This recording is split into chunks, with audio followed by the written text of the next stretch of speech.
Welcome back. The Nelson Mandela Foundation is calling on President Cyril Ramaphosa's government to be clear on where it stands on Russia's invasion of Ukraine. In a statement, the foundation says it is important that channels for peacemaking, negotiation and dialogue be pursued urgently and relentlessly. Let's talk more about this now. We're joined by Sello Hatang, CEO of the Nelson Mandela Foundation. Sello, a very good evening to you.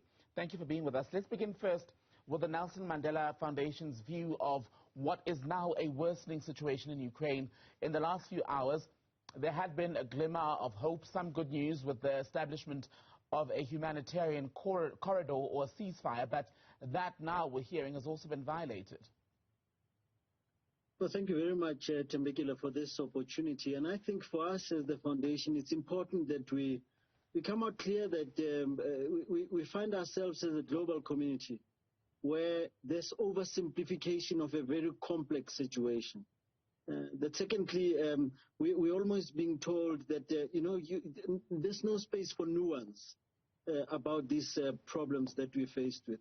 But thirdly, even the thing that you just reported on just before you went to the break, on racism. It's interesting that some have said, forget about racism for now, there's a human tragedy unfolding there. The fourth one, and even more disturbing, has been about how the deep divide of the world, where you have people who you're either for or against. There's no line at all. You must be the ones who take this. And I think it's important at a time like this, we plead with Russia particularly, to say that when there's a corridor, for example, for humanitarian aid, that must be respected. That we must ensure that our government, our own government also uses its space and of influence as a BRICS member to say to Russia, we find the following things unacceptable. But we also understand where you're coming from in terms of where it started. But then, of course, you can never just say that the conflict like this just erupted. It erupted with some context. And I think we need to also reckon with that kind of context. And in the reckoning of the complexities which you raise, as you say, what happened now has been building up since the first round of clashes around 2014. But even ahead of that, there had been tension between Russia and Ukraine, and some of it can be traced back decades to the Soviet Union days. How does that proceed, that reckoning, without then prolonging what we are seeing as the fighting now that we're seeing on the streets of Ukraine? I think the important, and thank you so much for taking us back to that kind of history, because we're fast becoming ahistorical people who do not understand and want to appreciate history for what it is. But besides history, we must all also accept that at a point like this, you can't just be pointing at history. You should also say, this is something that shouldn't have happened. It should have been prevented at all costs. Now that we're here, the Nelson Mandela Foundation we wrote to our president, our chairman, Professor Ndebele, wrote to the president asking that we also can participate in a process to try and bring about peace. And I think bringing about peace does not mean you agree with what the aggressor has done. It means that you want to create a platform for there to be at least a moment where there's reprieve and you can stop hostilities. Because for as long as you're just condemning, it doesn't help much to just condemn. It also helps to then say, how do we bridge that gap so that we bring the parties to begin to speak in a way that we can then bring the war to an end. But I think also importantly, and I want to take us back to the point that you reported on earlier on about the question of racism. There's someone who wrote to us earlier saying, are you still talking about the same Ukraine? Because reading about racism, we're wondering, where are you? And we're thinking it's important that at a point like this, we take the opportunity to look at ourselves as a people, to say it's clear that Europeans have not reckoned with the fact that we have to recognize the humanity of each other. That black people lives matters just as white people's lives matter. That whiteness should not be a space, shouldn't be given a space to breathe more than at the expense of black lives, in other words. And I think, Tembekile, if we are to turn that around, we need to then be saying, at a point like this, let's use this as a point of learning also. Let's not sweep things under the carpet to say, let's reckon with the lives that are being lost. But we were willing to lose lives of black people who were kicked out of buses, who were kicked out of trains, who were stopped at border posts, not to allowed to get into Poland, for example. And I suppose one of the most hurtful and even more appalling reactions to the racial profiling or racism that was experienced by black and Asian students in Ukraine has been reaction from people from the continent, even here in South Africa, who are saying, well, why were you studying there in the first place? But I want to go back a few days and go to the vote in the General Assembly where South Africa abstained. Now, the administration of President Cyril Ramaphosa has been criticized for that, people saying you must take a position. What is the foundation's view? You know, one of the, like I said, one of the hard lines that have been created, the world is divided between those who believe that you can even bully people to do as you wish. But then I think, importantly, the foundation believes that a wrong has been committed. Don't get us wrong there. A wrong has been committed. When sovereignty of a state is undermined, that's a problem. And that's why in 2003, Tembekile, Madiba came out strongly against the US government and the UK, to say what you are doing is commitment of a wrong. And I think we can't be seen as an institution to be standing against those words back in 2003.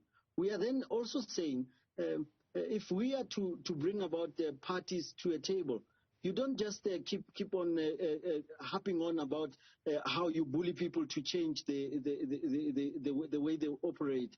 However, we must still be emphasizing that all of us must find peace in Ukraine, just as much as we must find ways to help where there are other areas of loss of life, dear life that's being lost daily.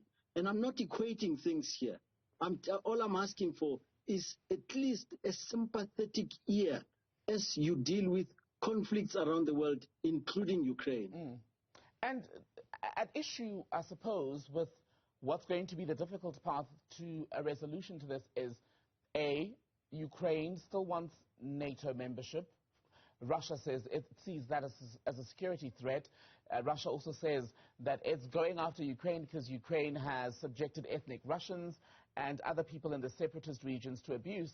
The Ukrainians are saying, well, Russia simply wants to wipe us out and perhaps redraw the regional map.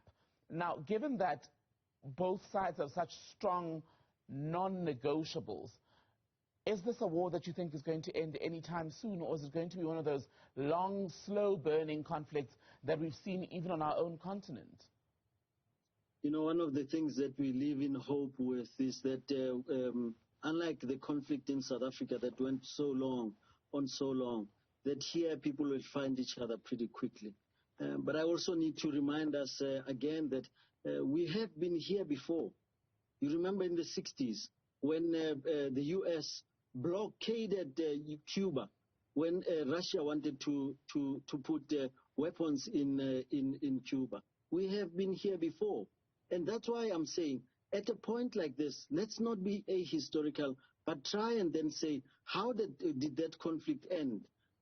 Grenada was the same, was treated by the U.S. the same way. And I think if we can at least reckon with that, we will then be able to say, to resolve this conflict, we should also be talking about the sense of belonging that's been talked about. And it's that belonging that we believe that we need to resolve. You can't have a sovereign state belong to another. Mm-hmm.